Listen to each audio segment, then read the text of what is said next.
नमस्कार विद्यार्थी मित्रों, ओम एज्युकेशन चैनल में आपनु हार्दिक स्वागत है।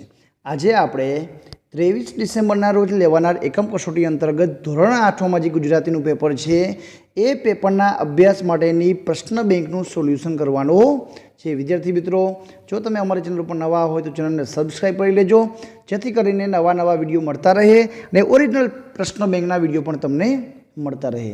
प्रश्न नंबर 1 में आपने आपेलू है कि फकराનું वाचन करीने तेना आधारे प्रश्नों जवाब लखो। विद्यार्थी मित्रों, पहला प्रश्न में तमने अहीं पेरेग्राफ आपेला है, जेना आधारे तमारे नीचे आपेला प्रश्नों जवाब लखवाना है। चलो आपणे अहीं आपेलो पेरेग्राफनो अभ्यास करी लेजो, आपणे प्रश्नों जवाबનું सोल्यूशन करी लईए। प्रश्न नंबर 1 में है, महाराजा कृष्णकुमार सिंहजीए खेडूतोनु देवुं शा माटे माफ कर्युं? तो खेती में मददरूप थवा माटे माफ कर्युं। बीजो प्रश्न है, मीठाना उद्योग ने प्रोत्साहन आपवा महाराजाए शू कर्युं? विद्यार्थी मित्रों, एनो जवाब अहीं पेरेग्राफ में आपेलो है कि राज्यनो दरिया किनारो खुल्लो मूक्यो ने जोईए तेटली जमीन मांगी लो। राज्य ते उद्योग माटे राहत भावे आपशे, उद्योगकारो इच्छे त्यां सुधी तेनो उपयोग करे। तो मीठाना उद्योग ने प्रोत्साहन आपवा माटे राजा आवो कायदो बनावे छे। नंबर 3, खेती में उपयोगी यंत्रों नाम लखो। तो हळ, दातरडू, तगारू, त्रिकम, कोदारी। आ फकरा में दरिया किनाराना क्या उद्योगनी वात करवामां आवी छे? तो आ फकरा में दरिया किनाराना मीठाना उद्योगनी वात करवामां आवी छे। फकरा में वपरायेल अंग्रेजी शब्द एक तो फंड अने एक स्कॉलरशीप, आ बे शब्द अंदर पेरेग्राफ में आपेला है। तमे अभ्यास करो त्यारे ए शब्द ने शोधी लेजो।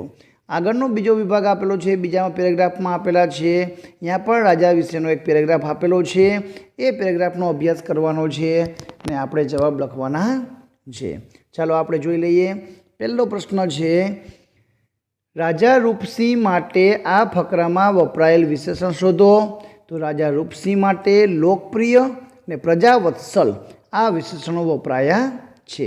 बीजू, वेश पलटो करवो एटले शुं? तो ओळख बदलवी। नंबर 3, राजा रूपसिंह वेश पलटो शा माटे करता हता? तो जवाब अहीं आपेलो छे प्रश्न नंबर 3 कि ए वेश पलटो छे ए प्रजाना दुख दर्द जाणवानो प्रयत्न करता हता, ते दूर करवानो प्रयत्न करता हता, एटला माटे छुपा वेशे ते लोको पासे जता हता, एटले के वेश पलटो करता हता। नंबर 4, राजा रूपसिंह ने प्रजाने सुखनी चिंता शा माटे थती हती? तो अहीं जवाब आपेलो छे कि राजा रूपसिंह छे खूब ज प्रजावत्सल राजा हता, लोकोना दुख दर्द जोई तेमनुं हयूं पीगળી जतुं, तेथी ने दुख दर्द दूर करवाना प्रयत्नों करता। नंबर 5, आपेला फकरामांथी रूढ़िप्रयोग शोधी तेनो अर्थ। तो वेश पलटो करवो एटले के ओळख बदलवी। आगळ जोईए। तीजो पेरेग्राफ आपेलो छे, शिवाजीनो पेरेग्राफ आपेलो छे, एनो तमारे अभ्यास करवानो छे ने प्रश्नना जवाब लखवाना छे। पहलो प्रश्न है, शिवाजीना मन पर बाळपणथी ज कोनो प्रभाव हतो? तो माता अने गुरुनो प्रभाव हतो। शिवाजीने मर्दानगीनी रमतो रमवी शा माटे पसंद हती? तो एनो जवाब तमने अहीं आपी दीधोनो छे, केम के बाळपणथी ज शिवाजी आज़ादीना चाहक हता, तेथी तेने नवी नवी रमतो रमवी पसंद हती। योद्धा तरीके शिवाजीनुं जीवन घड़तर केवी रीते थयुं छे? तेना विशेनो जवाब छे कि युद्धनी सर्व प्रकारनी तालीम मळी हती, वीर योद्धाओनो शौर्यभरी वातो सांभळी हती ने उत्तम चरित्र वांची शिवाजीनो पराक्रमो करवानो उत्साह वध्यो। साथे राजवंशी मित्रों साथे मर्दानगीनी रमतो रमे छे, नकली लड़ाईओ लड़ीने वीरता अने निर्भयताना पाठो भणे, आम तेमनुं योद्धा तरीकेनुं घड़तर थयुं हतुं। तो आ रीतनुं जीवन लखवानुं छे। नंबर 4 है, स्वराजनो कीड़ो सळवळवो एटले शुं? तो आज़ादी में भाग लेवा माटे उत्साह दाखववो एवो एनो अर्थ थाय छे। फकराने योग्य शीर्षक आपो। तो स्वराज प्रत्ये शूरवीरता आवुं नाम आपी शकाय छे। पेरेग्राफ नंबर 4 है, अहीं तमने पेरेग्राफ आपेलो छे, एनो तमारे अभ्यास करवानो छे अने जवाब लखवानो छे। पहलो प्रश्न है કિતુર રાજ્ય ભારતની કઈ દિશાએ આવેલું છે? તો પેરેગ્રાફમાં આપેલું છે દક્ષિણ ભારત દિશામાં આવેલું છે. બીજું, કિતુર રાજ્ય સમુદ્ર હતું એવું શા પરથી કહી શકાય? તો એનો જવાબ અહીં આપેલો છે કે આર્થિક રીતે આ રાજ્ય સમૃદ્ધ હતું. શિક્ષણ અને સંસ્કૃતિની દ્રષ્ટિએ પણ તેનું આગવું સ્થાન હતું. ત્યાંની જનતામાં દેશદાજ થાસીને ભરેલી હતી. આગળ જોઈએ તો નંબર 3, સંધિ કરવી એટલે શું? તો સંધિ કરવી એટલે કે કોઈ પણ નિયમોના કરાર કરવા. અંગ્રેજ સરકાર માટે આ ફકરામાં કયો શબ્દ વપરાયો છે? તો કંપની સરકાર એટલે કે અંગ્રેજો. દેશદાજ એટલે શું? તો દેશ પ્રત્યે પ્રબળ લાગણી. તો આ રીતે વિકલ્પનો જવાબ લખવાનો છે. 5મા પેરેગ્રાફમાં પણ પેરેગ્રાફનો અભ્યાસ કરવાનો છે અને તમારે નીચે આપેલા પ્રશ્નના જવાબ લખવાના છે. ફકીર બાબાએ બાળકને શી શિખામણ આપી? તો જવાબ આપેલું છે ફકીર બાબાએ શિખામણ આપી કે બચ્ચા, એક વાત હંમેશા યાદ રાખજે કે જ્યારે તું કંઈ પણ કરે, બોલે, વિચારે ત્યારે તારા દિલને એક સવાલ પૂછજે કે મારી મને આ ગમશે કે નહીં. એ પૂછવા માટેની સલાહ આપી. નંબર 2, મેં મારી મમ્મી સાથે આંખમાં આંખ પરોવીને વાત કરી. રૂઢિપ્રયોગનો અર્થ તો નજર મિલાવવી. તો લખવાનું મેં મારી મમ્મી સાથે નજર મિલાવીને વાત કરી. માને નજર સમક્ષ રાખવાની ટેવથી બાળકોને શો ફાયદો થયો? તો એનો જવાબ અહીં આપેલો છે કે કંઈ પણ અનિષ્ટ વિચારતા, કરતા કે બોલતા મને સંકોચ થઈ આવે છે અને એ વિચાર, કુવચન કે કુર્મત્તા દોષમાંથી હું બચી જાઉં છું. નંબર 4, બાળકને સંકોચ ક્યારે થાય છે?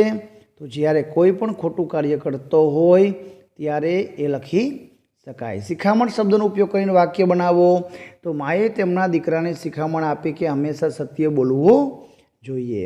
તો આ હતો પ્રશ્ન નંબર 1, જેમાં તમારે પેરેગ્રાફના પ્રશ્ન તમારે અભ્યાસ કરીને જવાબ લખવાના છે. પ્રશ્ન નંબર 2માં આપેલા છે નીચેના વિભાગમાંથી કોઈ પણ એક વિભાગ પસંદ કરીને તેના જવાબ લખો. 5 ગુણમાં તમને 3 પ્રશ્ન પૂછવામાં આવશે. તમારે પાઠ નંબર 11 અને 12 જે પૂછાવાના છે એમાંથી તમને કોઈ પણ 3 પ્રશ્ન પૂછવામાં આવશે જેના જવાબ તમારે લખવાના છે. વિદ્યાર્થી મિત્રો, તેનું સોલ્યુશન આપણે ભાગ નંબર 2માં કરશું. જો તમે અમારી ચેનલ ઉપર નવા હોય તો ચેનલને સબસ્ક્રાઈબ કરી લેજો, જેથી કરીને નવા વિડીયો તમને મળતા રહે. પ્રશ્ન નંબર 3માં આપેલું છે નીચે આપેલ કોઈ પણ એક વિભાગમાંથી શબ્દોને પસંદ કરીને વાર્તા બનાવીને લખો. વિદ્યાર્થી મિત્રો, 5 ગુણમાં તમને એક વાર્તા પૂછવામાં આવી છે કે જેના શબ્દો તમને આપેલા છે. તમારા શિક્ષક દ્વારા કોઈ પણ એક જૂથ શબ્દ લખાવશે. એના આધારે તમારે વાક્ય બનાવીને આખી વાર્તાનું નિર્માણ કરવાનું છે. ફોર એક્ઝામ્પલ, ઉદાહરણમાં તમને આમ કહે કે જંગલ, રાજા, શિકાર, રાજકુમાર અને દયા. તો એની ઉપરથી તમે તમારી રીતે વાર્તા બનાવીને લખવાની છે. તો એ વાર્તાનું સોલ્યુશન આપણે ભાગ નંબર 2માં કરશું. પ્રશ્ન નંબર 4માં આપેલા છે કોઈ પણ એક વિભાગ પસંદ કરીને માગ્યા મુજબ જવાબ લખો.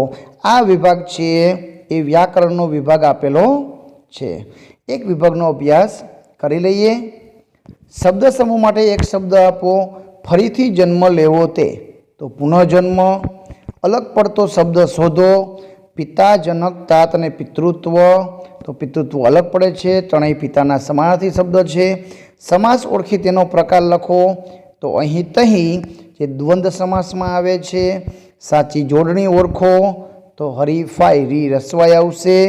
આપેલ વાક્યમાંથી રૂઢિપ્રયોગ શોધો. તો લાલ પીળા થઈ જાય એટલે કે ગુસ્સે થવું. તો આવો કોઈ પણ એક વિભાગ છે તમારા શિક્ષક દ્વારા લખાવવામાં આવશે. આપણે દરેક વિભાગનું સોલ્યુશન કરી લઈએ. શબ્દ સમૂહ નિયંત્રણ વિનાનું એટલે કે બેકાબૂ. અલગ પડતો શબ્દ તો સુગંધ આવશે. સમાસ તો રાત દિવસ જે દ્વંદ્વ સમાસમાં આવશે. સાચી જોડણી તો પૂર્ણિમા, હણછી, રસવાઈ આવશે. અને આંખ આડા કાન કરે એટલે કે ધ્યાન ન આપવું એ રૂઢિપ્રયોગ છે. ત્રીજો વિભાગ આપેલો છે પહેલામાં શબ્દ સમૂહ તો નવી પરણેલી સ્ત્રી તો જેને નવોઢા કહેવાય. અલગ પડતો શબ્દ તો અહીંયા સુધાકર આવશે.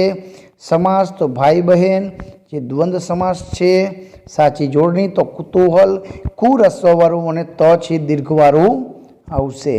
ને રૂઢિપ્રયોગ તો ખ્યાતિ પામવી એટલે કે નામના મેળવવી. આગળ જોઈએ, ચોથો વિભાગનો અભ્યાસ કરીએ. શબ્દ સમૂહ તો દરકાર કર્યા વિના તો એને બેદરકાર કહેવાય. અલગ પડતો શબ્દ તો એમાં નજર આવશે, બાકી આંખના સમાનાર્થી શબ્દ છે. સમાસ ઓળખાવો તો સેવા પૂજા એ દ્વંદ્વ સમાસ. સાચી જોડણી તો અઠવાડિયું ડી રસવાળો આવશે, ય રસવાઈ ડી આવશે ને યો રસવાળો આવશે. રૂઢિપ્રયોગ તો મોંમાં મગ ભરી રાખવા એટલે કે કાંઈ ન બોલવું. છેલ્લો વિભાગ પાંચમો વિભાગ છે શબ્દ સમૂહ. ધણી વિનાનું તો નોંધારું. અલગ પડતો શબ્દ તો સરોવર. સમાસ તો આજકાલ જે દ્વંદ્વ સમાસ છે. સાચી જોડણી તો આશીર્વાદ. રૂઢિપ્રયોગ તો મિજાજ ગુમાવવો એટલે કે ગુસ્સે થવો. તો વિદ્યાર્થી મિત્રો, આ 5 વિભાગમાંથી કોઈ પણ એક વિભાગ તમને પૂછવામાં આવશે. આગળ જોઈએ. પ્રશ્ન નંબર 5 છે, નીચેની પરિસ્થિતિમાં તમે શું કરશો તેનું અનુમાન કરીને જવાબ લખો. મૌખિક પ્રશ્ન તમારે જવાબ લખવાના છે કે પ્રવાસમાં વિખૂટા પડી જાઓ ત્યારે તમે શું કરશો? મોડા ઉઠવાને કારણે પરીક્ષામાં સમય ન પહોંચી શકો ત્યારે તમે શું કરશો? સળગતું તણખલું પડતા એકસાથે બધા ફટાકડા ફૂટી જાય ત્યારે તમે શું કરશો? શાળામાં વિજ્ઞાનના પ્રયોગ દરમિયાન અચાનક આગ લાગે ત્યારે તમે શું કરશો? તમે એકલા ઘરમાં છો ને અચાનક વાંદરાઓ આવી જાય ત્યારે તમે શું કરશો? તો આવી પરિસ્થિતિમાં તમે શું કરશો એના વિશે તમારે કોઈ પણ 8 થી 10 વાક્ય લખવાના છે, જેથી કરીને તમને પૂરેપૂરા 5 માર્ક મળે.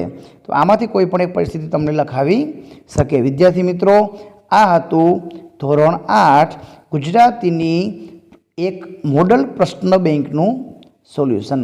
આવા પ્રશ્ન બેંકના સોલ્યુશન મેળવવા અમારી ચેનલને સબસ્ક્રાઈબ કરો, બાજુમાં આપેલું બેલ આઇકન દબાવો, જેથી કરીને નવા વિડીયો તમને મળતા રહે.